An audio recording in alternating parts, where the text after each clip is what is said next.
Anda live update petang edisi Rabu 12 Oktober 2022. Petang ini akan kami sajikan informasi teraktual dan terpercaya dari berbagai wilayah di Indonesia dan akan dilaporkan secara langsung oleh reporter kami di lapangan. Bersama saya Firda Ananda dan inilah live update selengkapnya. Kita ke berita pertama, saudara. Aksi seorang pria lompat dari atas flyover pelabuhan domestik Telaga Punggur sontak membuat warga pelabuhan geger Selasa 11 Oktober. Menurut pengakuan seorang warga pengunjung di lokasi, pria tersebut melompat dari atas pelabuhan mendarat di mobil seorang penumpang. Kaca depan dan bagian atas mobil berjenis Toyota Yaris dengan nomor polisi BP 1754IM pun jebol. Informasi lebih lengkapnya akan disampaikan oleh rekan jurnalis kami dari Tribun Batam. Ada Beres Rumantobi yang akan melaporkannya. Silakan rekan Beres. Oke, baik. Selamat malam rekan Firda, selamat malam Tribuners. Perlu kami informasikan bahwa terjadi peristiwa yang cukup menghebohkan warga penumpang ataupun warga pengunjung pelabuhan feri domestik Telaga Punggur begitu.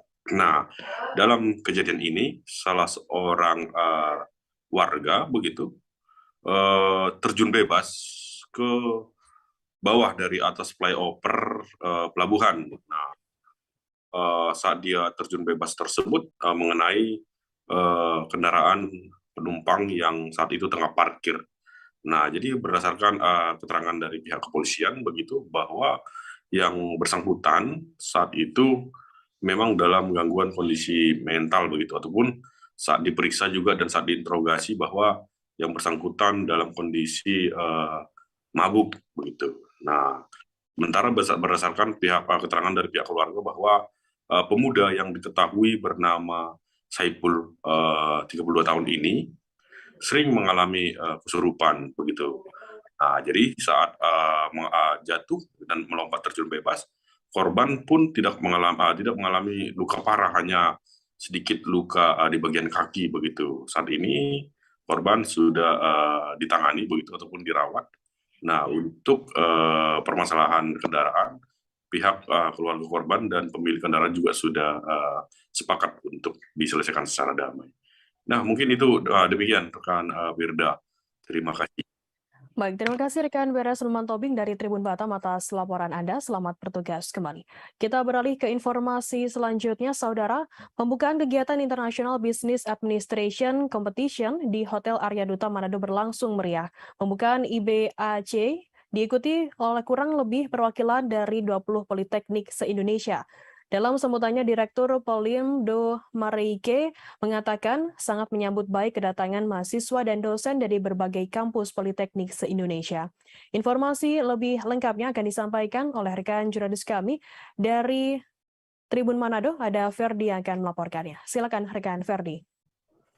Oke, selamat malam Tribuners. Dari Kota Manado saya melaporkan yang disampaikan tadi rekan Firda dari studio bahwa di Kota Manado baru saja dilaksanakan kegiatan International Business Administration Competition yang dilaksanakan tadi malam yang bertempat di Hotel Arya Duta Manado. Nah, kegiatan ini dilaksanakan setiap tahunnya dan tahun ini Politeknik Negeri Manado dipilih sebagai tuan rumah untuk mengadakan kegiatan ini. Nah, kegiatan ini sebagai informasi diikuti kurang lebih dari 20 kampus yang ada di Indonesia, secara khusus untuk kampus Politeknik Negeri Manado, Politeknik se-Indonesia. Nah, ada beberapa kampus yang diundang, salah satunya kampus Universitas Samratulangi yang memiliki jurusan administrasi bisnis. Nah, kegiatan ini tentunya bertujuan untuk mengasah kemampuan para mahasiswa, karena di dalam kegiatan ini juga dilaksanakan lomba-lomba tertentu. Satu tujuannya untuk mengasah kemampuan para mahasiswa dan terlebih untuk membangun kolaborasi bersama-sama antara pimpinan-pimpinan universitas, dalam hal ini Politeknik se-Indonesia. Nah, kegiatan ini akan berlangsung dalam beberapa hari ke depan. dari tadi malam sebagai pembuka yang berlangsung cukup meriah dan akan berakhir pada tanggal 14 diakhiri dengan kegiatan tur bersama di beberapa pulau, salah satunya Pulau Bunaken yang menjadi tempat wisata yang terkenal di Sulawesi Utara. Nah, dalam pembukaannya Rektor Politeknik Negeri Manado menyampaikan sangat menyambut baik kedatangan para mahasiswa dari seluruh politeknik se-Indonesia dan juga dosen-dosen, dan ia berharap lewat kegiatan ini para mahasiswa dan dosen bisa bersama-sama bekerja sama untuk merebut juara di setiap lomba, karena masing-masing politeknik ini menargetkan harus juara satu umum. Nah, sebelumnya itu ada uh, Politeknik Sriwijaya yang mendapatkan gelar juara satu umum di kegiatan lomba, dan di saat ini Politeknik menargetkan bahwa sebagai tuan rumah yang ditunjuk, Politeknik punya ambisi secara khusus dalam hal ini untuk memenangkan lomba juara satu umum. Dan kegiatan ini sementara berlangsung, tadi sempat liputan juga di Politeknik bahwa lomba sedang berlangsung dan akan berakhir pada besok hari. Seperti saya katakan tadi, akan ditutup pada tanggal 14 dengan tur bersama dosen dan para mahasiswa. Mungkin itu pelaporan saya dari Kota Manado, dikembalikan ke studio. Terima kasih. Baik, terima kasih rekan Ferdi dari Tribun Manado atas laporan Anda. Selamat bertugas kembali. Kita beralih ke informasi selanjutnya. Saudara, pegawai SPBU Sarampu, Kecamatan Binuang, Kabupaten Polewali Mandar, dipukul warga yang kesal tidak dapat bahan bakar jenis solar. Insiden tersebut terekam dalam kamera CCTV SPBU. Dalam rekaman CCTV terlihat seorang warga berbaju hitam memukul pegawai SPBU yang berbaju putih. Informasi lebih lengkapnya akan disampaikan oleh rekan jurnalis kami dari Tribun Sulbar. Ada Kamarudin yang akan melaporkannya. Silakan rekan Kamarudin.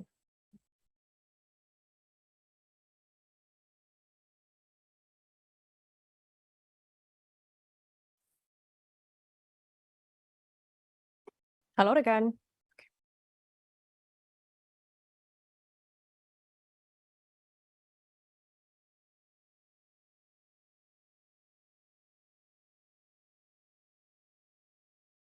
Desa Kampung Makian, Kecamatan Bacan Selatan merupakan satu dari 249 desa di Halmahera Selatan yang mendapat piagam penghargaan sebagai desa mandiri dari Kemendes PDTT RI saat kunjungan di Bacan Halmahera Selatan pada Rabu 12 Oktober.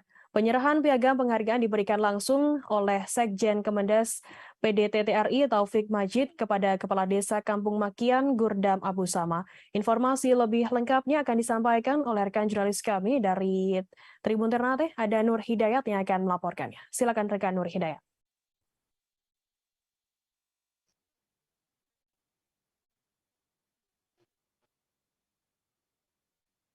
Halo rekan Nur Hidayat. Ya, rekan Firda di studio. Saya akan melaporkan langsung terkait dengan penyerahan piagam penghargaan sebagai desa mandiri di Kabupaten Halmahera Selatan.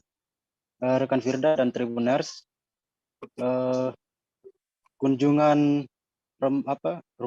rombongan Kementerian Desa Pembangunan Daerah Tertinggal Republik Indonesia di Halmahera Selatan pada Rabu 12 Oktober tadi itu dalam rangka sosialisasi terkait dengan prioritas penggunaan dana desa yang di Aula Kantor Bupati Halmahera Selatan. Selain sosialisasi, ada juga penyerahan piagam penghargaan terhadap desa mandiri. Nah, di Halmahera Selatan dari 249 desa yang terdiri di dalam 30 kecamatan, hanya satu desa saja yang terpilih sebagai desa mandiri, yaitu Desa Kampung Makian.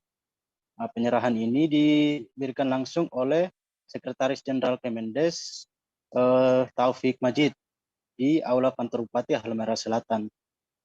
Sekjen Kemendes juga menyebutkan bahwa di Provinsi Maluku Utara hanya ada 2 desa yang berstatus sebagai desa mandiri, yaitu salah satu desa yang ada di Kota Tidore Kepulauan dan juga satu desa di Halmahera Selatan, yaitu Desa Kampung Makian. Desa juga lokasi BUMDes usaha milik desa Kampung Makian dan melihat langsung beberapa produksi yang sementara ini produksi barang lokal yang sementara ini dijalankan oleh BUMDes Desa Kampung Makian itu sendiri. Nah, sementara Kepala Desa Kampung Makian Gurdan Abu Sama dalam kesempatan itu menyampaikan bahwa pihaknya merasa bangga karena merupakan salah satu desa atau merupakan satu-satunya desa dari Kabupaten Makassar Selatan yang mendapat piagam penghargaan sebagai desa mandiri. Saya juga mengatakan bahwa ini berjenjang dari desa berkembang hingga menjadi Gurdan juga berkomitmen bahwa pihaknya akan tangkap Kampung Makian sebagai desa mandiri dengan meningkatkan pelayanan publik maupun pembangunan infrastruktur dan mendorong UMKM di Desa Kampung Makian itu sendiri.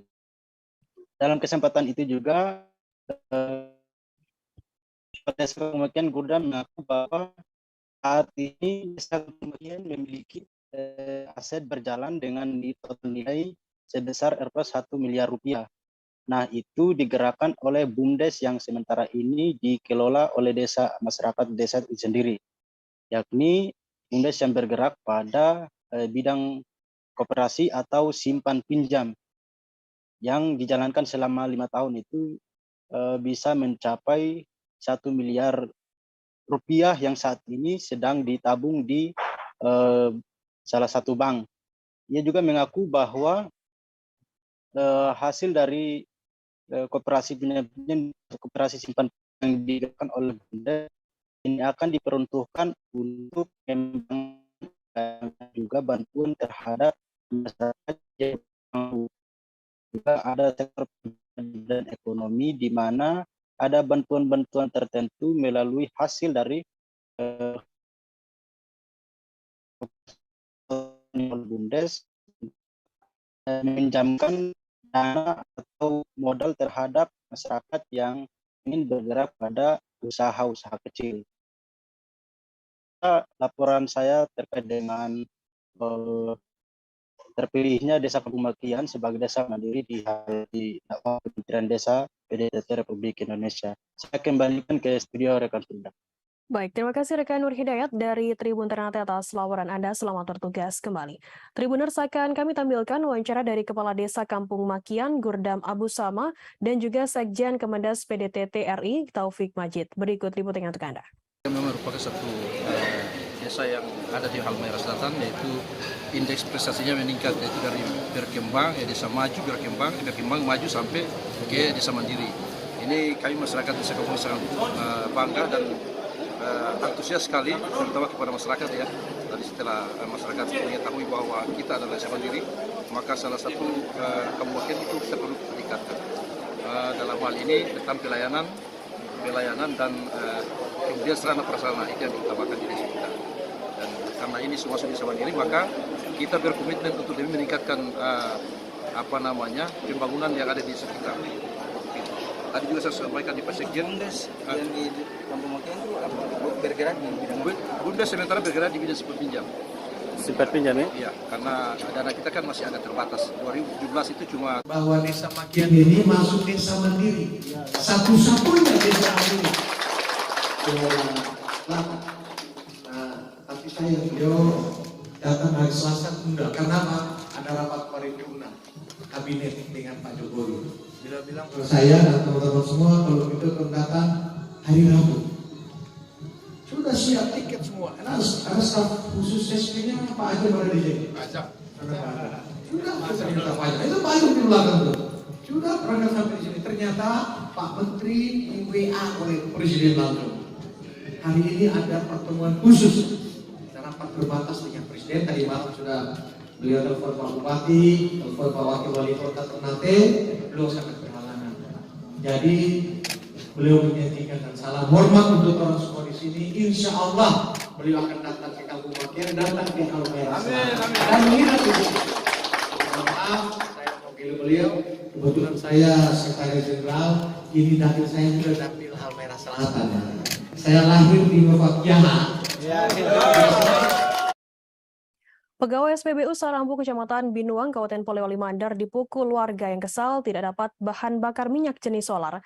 Insiden tersebut terekam dalam kamera CCTV SPBU. Dalam rekaman CCTV terlihat seorang warga berbaju hitam memukul pegawai SPBU yang berbaju putih. Manajer SPBU Sarampu, Niki, mengatakan insiden tersebut terjadi pada Sabtu 8 Oktober lalu sekira pukul 1 siang. Informasi lebih lengkapnya akan disampaikan oleh rekan jurnalis kami dari Tribun Sulbar.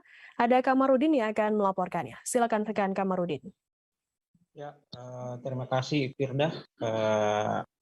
Dapat saya laporkan bahwa petugas SPBU di Sarampu, Kecamatan Binuang, Kabupaten Polewali Mandar mendapat kekerasan atau mendapat pemukulan dari seorang warga yang kesal lantaran tidak menerima atau tidak kebagian bahan bakar jenis solar. Kejadian tersebut pada hari Sabtu lalu sekitar pukul 1 siang. Saya sempat menghimpun informasi dari Kapolsek Binuang, yakni Muhammad Rum Kasim, mengatakan bahwa kronologi kejadiannya bermula saat warga tersebut atau oknum terduga pelaku mendatangi SPBU ingin mengisi bahan bakar jenis solar. Namun pihak SPBU saat itu mengatakan solar tersebut tidak tersedia atau stoknya habis. Namun warga tersebut kesal dan langsung marah-marah dan memukul salah satu petugas di SPBU Sarampu. Niki selaku manajer SPBU Sarampu menjelaskan bahwa petugasnya mendapat pemukulan sebanyak sekitar 5 kali pukulan di bagian kepala dan juga di bagian pipi kirinya. Dia menjelaskan bahwa waktu kedatangan beberapa warga tersebut, pihak petugas SPBU sudah menjelaskan, namun karena kekesalan warga, akhirnya petugas SPBU tersebut dipukul. Kemudian Niki juga menjelaskan bahwa stok solar yang masuk pada SPBU Sarampu ini setiap harinya sekitar 8 ton. Sementara untuk Pertalite itu sekitar 16 kiloliter per harinya. Dia menambahkan bahwa pasokan bahan bakar jenis solar ini waktu kedatangannya tidak menentu atau random. Kadang datang pada siang hari atau kadang juga pada malam hari.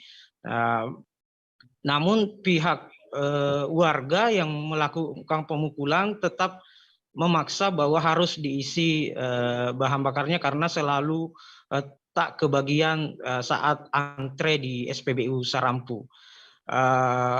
Sementara itu Kapolsek Binuang Muhrum Kasim menjelaskan bahwa pelaku tersebut merupakan warga Kelurahan Lantora, Kecamatan Polewali, Kabupaten Polman, bernama Aldi.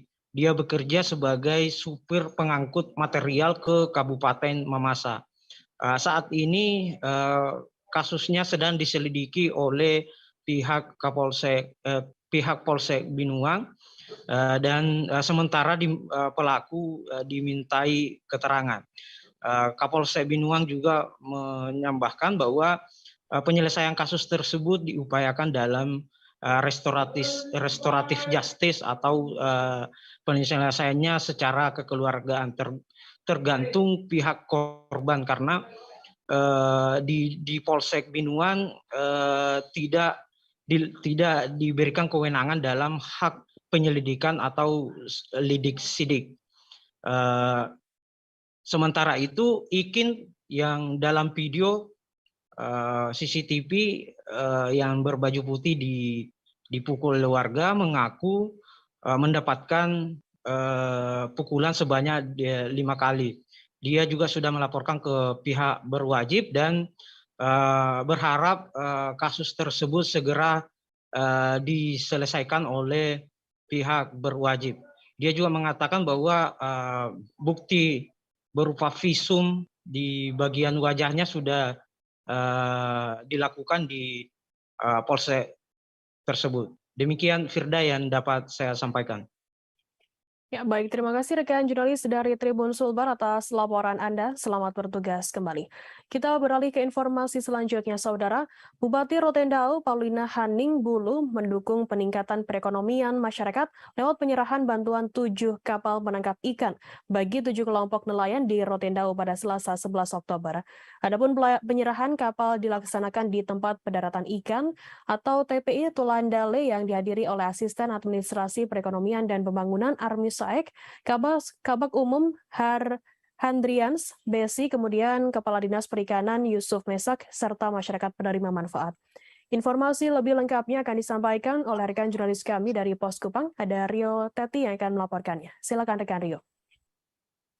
Baik, rekan Firda, selamat malam. Dari wilayah terselatan NKRI, Kabupaten Rotendao, saya melaporkan bahwa seperti yang tadi dijelaskan, kemarin hari Selasa tanggal 11 Oktober tahun 2022, Bupati Rotendao, Ibu Paulina Haning Bulu, telah menyerahkan bantuan berupa 7 kapal penangkapan ikan bagi 7 kelompok nelayan di Rotendao.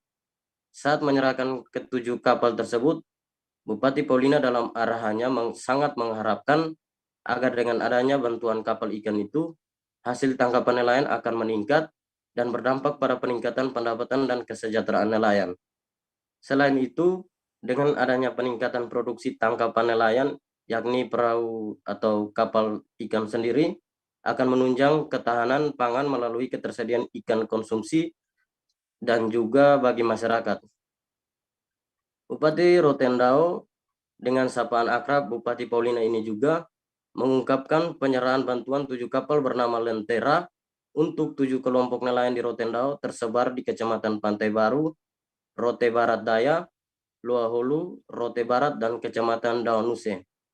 Rekan Firda dan Tribuners, untuk diketahui bersama bahwa jumlah paket bantuan yang diserahkan kepada 7 kelompok nelayan tersebut terdiri dari bodi perahu atau kapal sebanyak 7 unit beserta dengan mesin kapal, 2 jergen, 2 dapra atau bantalan lambung kapal, kemudian 2 life jacket, tali berjumlah 1 roll, 1 pompa, senar 3 kepala, lengkap dengan gulungannya. Bupati Paulina juga mengingatkan para nelayan penerima manfaat agar bantuan tersebut betul-betul dimanfaatkan oleh nelayan penerima, tidak disalahgunakan dan diperjualbelikan sesuai fakta integritas yang ditandatangani oleh nelayan penerima.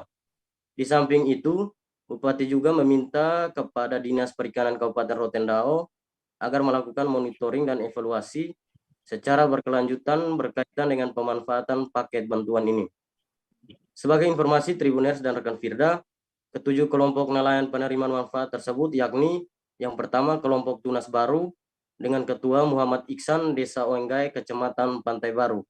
Yang kedua, kelompok Gergahing dengan Ketua Julius Kiki, Desa Batu Tua, Kecamatan Rote Barat Daya. Yang ketiga, kelompok Gurita dengan Ketua bernama Senuk, Desa Tasilo, Kecamatan Loa Holu. Kemudian yang keempat, kelompok Satu Hati dengan Ketua Abdullah Lahaya, Desa Persiapan Oelaba, Kecamatan Loa Holu. Kelima, kelompok Lentera Hati dengan Ketua Bajo Embako, Desa Persiapan Oelaba, Kecamatan Loa Holu. Yang keenam, kelompok Umrine dengan Ketua Karel Balu, Desa Nembrala, Kecamatan Rote Barat. Yang ketujuh atau yang terakhir, kelompok Sahabat dengan Ketua Martin Raja, Desa Daunuse, Kecamatan Daunuse. Oh ya Tribuners, sebagai informasi lanjutan, penyerahan kapal yang kemarin dilaksanakan tepatnya di tempat pendaratan ikan atau TPI Tulandale yang dihadiri oleh Asisten Administrasi Perekonomian dan Pembangunan Armi Saek, Kabak Umum Handrians Besi, Kepala Dinas Perikanan Kabupaten Rotendao Yusuf Mesak, serta masyarakat penerima manfaat. Demikian rekan Firda dan Tribuners, saya kembalikan. Baik, terima kasih rekan Rio Teti dari Pos Kupang atas laporan Anda. Selamat bertugas kembali. Dan Tribuners akan kami tampilkan wawancara dari Ketua Kelompok Nelayan Lentera Hati, Baju M. Bako dari Desa Persiapan Ulaba, Kecamatan Loa Holu. Berikut liputan untuk Anda. Dari seluruh kan, artinya kami minta banyak terima kasih kepada pemerintah yang mana dengan adanya bantuan-bantuan semacam ini, kami nelayan, khususnya kami nelayan Rotendao bisa penghasilannya bertambah. Ini ada berapa ya Bapak, kalau bisa tahu? Ada sekitar 7 kalau tidak salah. 7, ya. Ini tadi apa saya? Perahu, bantal berenang, tali, engkol, terus alat pancing. Artinya perlengkapannya lah. Siap. Jadi nanti memang ini akan dipakai. Kami akan pakai melaut. Nah, bagaimana yang tanggapan tadi bilang jangan dijual tuh? Itu harus, itu harus karena pemerintah sudah memperhatikan kita, maka kita juga harus menjaga. Artinya menjaga kelangsungan hidup kita. Kedepannya seperti apa? Kita juga perlu untuk berkembang. Terima kasih Bapak.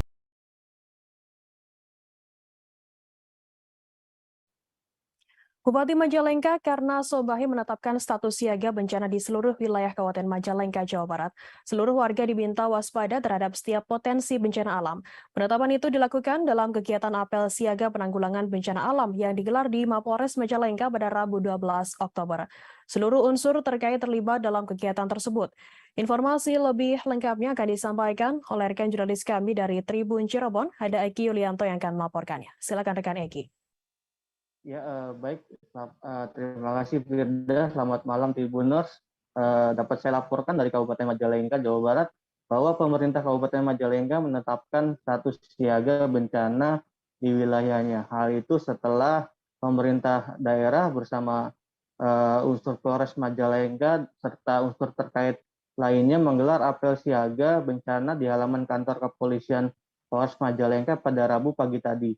Dalam giat itu ratusan personil dari unsur TNI Polri, BPBD, Tagana, Satpol PP, Dishub, Damkar, petugas pramuka dan lainnya ikut dilibatkan. Mereka diharapkan menjadi garda terdepan untuk mengantisipasi adanya suatu bencana.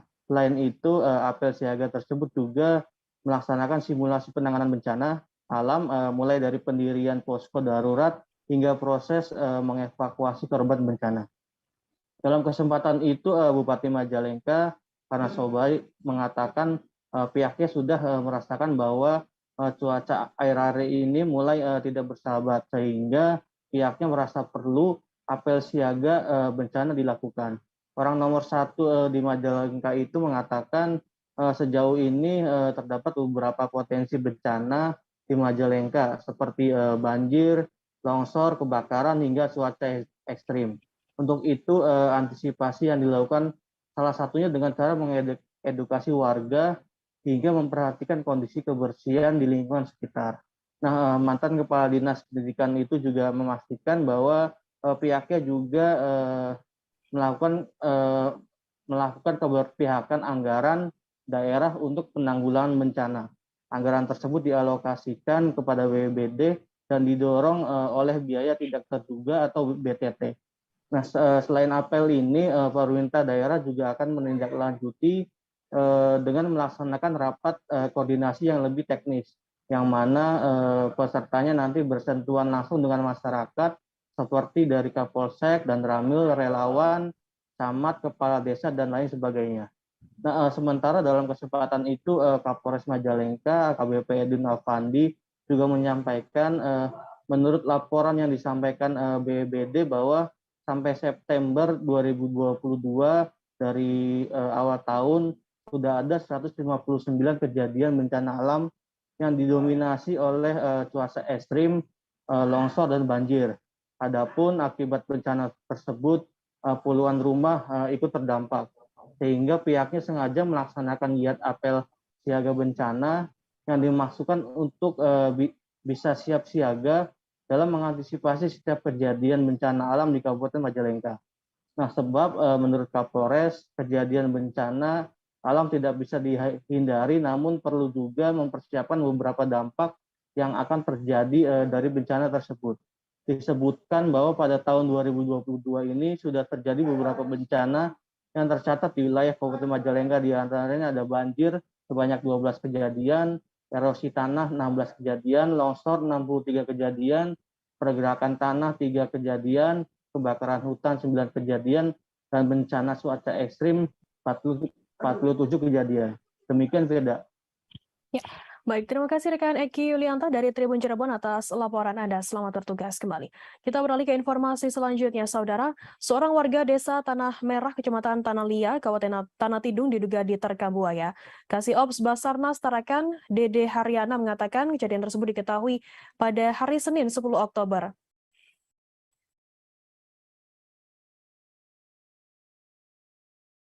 Yang menyampaikan korban bernama Hamzah, 45 tahun itu diduga diterkam buaya saat menarik jala di tambak. Yang mengatakan sebanyak 5 personel yang diterjunkan dalam pencarian korban diduga diterkam buaya tersebut.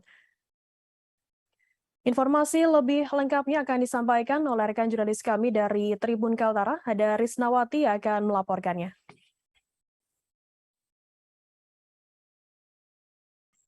Ya, silakan Firda. rekan Risna. Ya, benar sekali bahwa 10 Oktober kemarin diduga warga Tanah Lia, Kabupaten Tanah Tidung diterkam buaya saat menarik jala di tambak di lokasi pertambakan. Hal itu disampaikan oleh Basarnas Tarakan pada 11 Oktober kemarin. Sampai hari kedua pencarian ini tanggal 12 hari ini, Kasih Ops Basarnas Tarakan, Dede Haryana mengatakan bahwa pencarian hari kedua ini belum membuahkan hasil. Dia juga mengatakan dalam pencarian hari kedua ini luas lokasi yang ditelusuri tim SAR gabungan, yaitu radius 500 meter dari lokasi kejadian.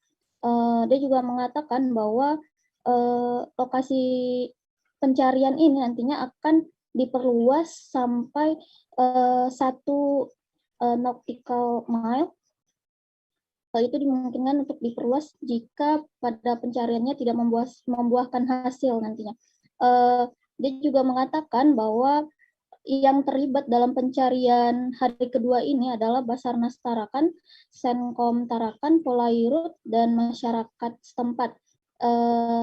Selain itu juga Tribun Kaltara sempat menanyakan apakah dalam pencarian hari kedua ini melibatkan pawang buaya seperti pencarian warga diterkam buaya pada beberapa waktu lalu di Bebatu, Kabupaten Tanah Tidung. Namun disampaikan bahwa dalam pencarian kali ini masyarakat maupun tim SAR gabungan belum menggunakan hal tersebut, yang mana pada pencarian kedua itu masih memakai perahu karet dan peralatan lainnya.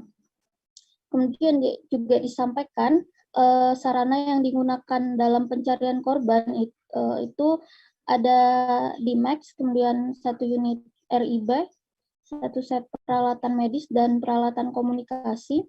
Kemudian juga pihak tim SAR gabungan menggunakan Aqua Eye dan Echo Sounder. Selain itu juga sementara itu Firda dan Tribuners, Tribun Kaltara juga petang tadi telah melakukan wawancara via telepon kepada Kades Tanah Merah, Dedi Sunardi. Beliau mengatakan bahwa warga diterkam buaya tersebut bukan merupakan warga Tanah Merah. Sampai hari ini juga sampai tadi dihubungi oleh Tribun Kaltara juga beliau mengatakan belum mengetahui informasi warga tersebut berasal dari mana. Hanya saja dari rilis Basarnas itu mengatakan bahwa warga yang diterkam buaya ini merupakan warga Tanah Merah, dan juga lokasi kejadian itu di lokasi pertambakan Tanah Merah. Seperti itu, Firda. Ya. Baik, terima kasih rekan Disnawati dari Tribun Kaltara atas laporan Anda. Selamat bertugas kembali. Kita beralih ke informasi lainnya, Saudara. Bank Indonesia Provinsi Papua bersama Tim Pengendalian Inflasi Daerah menggelar kick-off Gerakan Nasional Pengendalian Inflasi Pangan atau GNPIP di Taman Mandala Merauke, Papua pada Selasa 11 Oktober. Kepala Perwakilan Bank Indonesia Provinsi Papua, Juli Budi Winantia, mengatakan GNPIP untuk pengendalian inflasi pangan di Merauke supaya harga bahan pangan tidak naik secara berlebihan.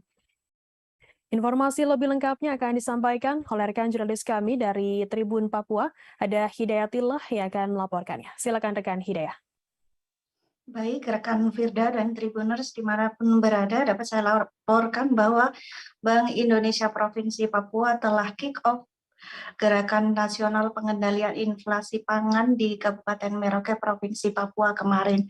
Dalam kegiatan GNPIP ini terselenggara pasar murah sekaligus penyerahan bantuan sosial dari Bank Indonesia Provinsi Papua kepada kelompok tani di Kabupaten Merauke berupa bantuan alat mesin pertanian dan sarana produksi pertanian. Kemudian dalam kegiatan GNPIP ini juga diserahkan bantuan benih berupa bawang merah dan cabai merah oleh pemerintah Provinsi Papua bekerjasama dengan pemerintah Kabupaten Merauke. Dan Kepala Perwakilan Bank Indonesia Provinsi Papua, Juli Budi Winantia, mengatakan bahwa kegiatan Gerakan Nasional Pengendalian Inflasi Pangan ini untuk merupakan arahan dari Presiden Republik Indonesia Joko Widodo kepada pemerintah daerah untuk mengendalikan inflasi pangan di setiap daerah. Dan tentunya dengan adanya GNPIP ini nantinya di Kabupaten Merauke yang menjadi pusat kick-off awal untuk Provinsi Papua akan terkendali untuk harga-harga pangan yang ada di sini. Kemudian Tribuners dapat saya laporkan juga bahwa kegiatan GNPIP ini juga dihadiri langsung dari OPD pemerintah Provinsi Papua dan pemerintah Kabupaten Merauke, dan untuk pasar murah sendiri nanti akan berlangsung beberapa hari ke depan di Taman Mandala Merauke. Kemudian Kepala Perwakilan Bank Indonesia Papua juga menyampaikan bahwa Provinsi Papua di 2 tahun terakhir ini sebenarnya lebih rendah tingkat inflasinya dibandingkan inflasi nasional. Namun khusus tahun 2022, Provinsi Papua justru mengalami kenaikan inflasi, sehingga melalui Gerakan Nasional Pengendalian Inflasi Pangan ini nantinya inflasi di Papua dapat menurun ya jika mengalami kenaikan minimal adalah 5%. Kalau untuk tahun ini sendiri di Papua inflasinya sebesar 7,27%, sehingga dari pemerintah Provinsi Papua bekerjasama dengan Bank Indonesia Papua menekan laju inflasi. Dan untuk diketahui juga bahwa inflasi di Papua ini disebabkan karena adanya kenaikan tarif angkutan udara atau harga tiket yang sangat mahal, kemudian juga kenaikan harga bahan bakar minyak atau BBM, juga kenaikan harga pangan ya seperti bawang merah, cabai merah, juga minyak goreng. Dan tentunya dalam kegiatan ini pemerintah bersama Bank Indonesia menginginkan agar harga-harga pangan yang ada di Kabupaten Merauke khususnya ini akan menurun. Kemudian Wakil Bupati Merauke Haji Ridwan menyampaikan apresiasi kepada Bank Indonesia Provinsi Papua dan pemerintah Provinsi Papua karena telah memberikan perhatiannya kepada Kabupaten Merauke untuk menyejahterakan masyarakat melalui Gerakan Nasional Pengendalian Inflasi Pangan ini. Demikian yang dapat saya laporkan, Firda dan Tribuners. Terima kasih.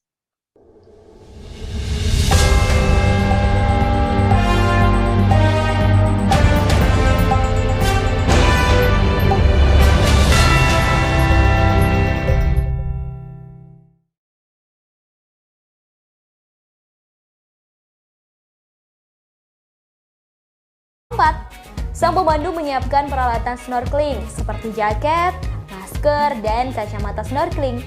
Sungguh indah melihat dalam laut pesisir Pulau Sawandarek. Yap, benar. seperti melihat akuarium. Air yang jernih membuat mata kita bahkan tanpa kacamata